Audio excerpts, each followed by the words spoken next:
wabarakatuh. Selamat pagi dan salam sejahtera untuk kita semua. Shalom dan Om Swastiastu.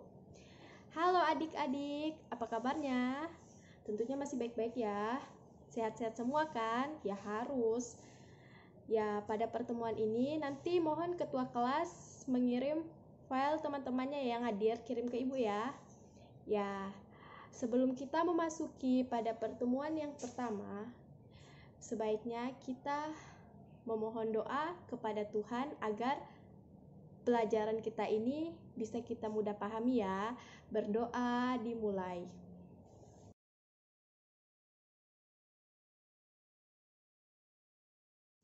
Kita masuk pada materi hikayat. Hikayat diturunkan dari bahasa Arab, yaitu hikayat, cerita, kisah, dongeng-dongeng, dan dari kata kerja haka, yaitu menceritakan, mengatakan sesuatu kepada orang lain. Dalam bahasa Melayu, hikayat berarti yang pertama, cerita kuno, yang kedua, hasil rekaan, yang ketiga, berbentuk prosa, yang keempat, cerita yang pernah terjadi, sejarah, atau waktu. Adapun pengertian hikayat dalam sastra Indonesia adalah yang pertama, bersifat sastra lama, yang kedua, ditulis dalam bahasa Melayu, yang ketiga, sebagian besar kandungan ceritanya berkisar dalam kehidupan istana, yang keempat, unsur rekaan merupakan ciri yang menonjol, yang kelima, pada lazimnya, hikayat mencakup bentuk prosa yang panjang. Jadi, hikayat adalah karya sastra lama berbentuk prosa. Kita lanjut pada bagian berikutnya, yaitu ciri-ciri hikayat. Yang pertama, isi cerita berkisar pada tokoh-tokoh raja dan keluarganya, istana sentris. Yang kedua, bersifat kronologis, mempunyai logika tersendiri yang tidak sama dengan logika umum. Ada juga yang menyebutnya fantastis. Yang ketiga, nama pengarang tidak disebutkan, anonim. Yang keempat, berkembang secara statistis. Yang kelima, bersifat imajinatif atau hayalan. Yang keenam, disebarkan dari mulut ke mulut atau lisan. Lanjut, ciri-ciri bahasa hikayat. Yang pertama, klise, meniru bahasa penutur sebelumnya. Yang kedua, banyak mempergunakan bahasa kiasan. Yang ketiga, kata-katanya sulit. Yang keempat, struktur kalimatnya tidak efektif. Adapun unsur-unsur intrinsik hikayat, yang pertama, tema, yang kedua, penokohan, yang ketiga, latar, yang keempat, amanat.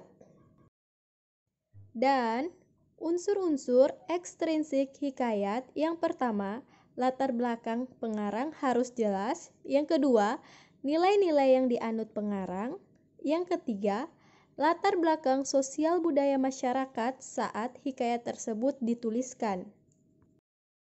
Selanjutnya, gambaran tema, penokohan, latar, dan amanat hikayat. Yang pertama, tema hikayat pada pokoknya menyangkut soal kepercayaan, agama, pendidikan, pandangan hidup, adat istiadat, percintaan, dan sosial. Hal itu yang terjadi karena hikayat sebagai karya sastra merupakan cermin masyarakat pada waktu itu dan dapat dipergunakan sebagai media mendidik, mengemukakan fakta-fakta, mengkritik, dan lain-lain. Yang kedua, penokohan. Penokohan dalam hikayat biasanya bersiat hitam putih, artinya tokoh baik biasanya selalu baik dari awal cerita sampai akhir.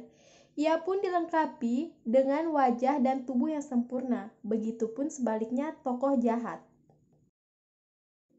Yang ketiga, latar. Di samping sebagai tempat terjadinya peristiwa, juga betalian dengan soal periode, memahami latar hikayat tidak lepas dari lingkungan pengarang pada waktu itu. Yang keempat, amanat. Hikayat merupakan cerita yang sederhana. Di balik kesederhanaan cerita rakyat, terdapat nilai-nilai pengajaran yang diyakini sebagai nilai-nilai kebaikan, seperti nilai moral, sosial, dan keagamaan. Dan yang terakhir, contoh-contoh hikayat. Yang pertama, hikayat Baya Budiman. Yang kedua, hikayat Kaliladan, di mana yang ketiga, hikayat Hang Tua. Yang keempat, hikayat Panji Samirang. Yang kelima, hikayat Raja-Raja Fasai. Yang keenam, hikayat Indra Bangsawan. Dan itulah materi yang bisa saya paparkan. Lebih dan kurangnya saya mohon maaf. Saya ucapkan terima kasih.